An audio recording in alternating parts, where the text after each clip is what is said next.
Nastal čas pozrieť sa, ako vyzerajú postavy z Zootopie v skutočnom živote. Takže sa pripravte, pretože niektoré nie sú také rozkošné ako vo filme.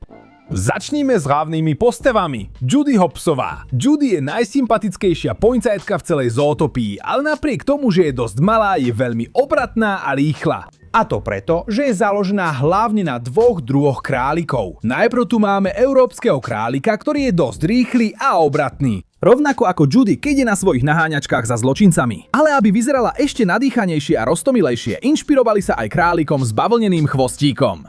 A z tejto kombinácie dvoch druhov sa zrodila Judy Hobsová. Ak ste to nevedeli, jej priezvisko je celkom priamy vtip na králiky, pretože hob v angličtine znamená skákať, takže sa v podstate volá Judy Skokanka.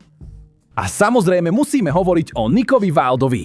Vieme, že je jednou z najprefíkanejších a najosamelejších postáv v Zootopii. A toto, priatelia, nie sú len náhodné vlastnosti. Tento fešný lišiat má rovnaké vlastnosti ako jeho druh v skutočnom živote.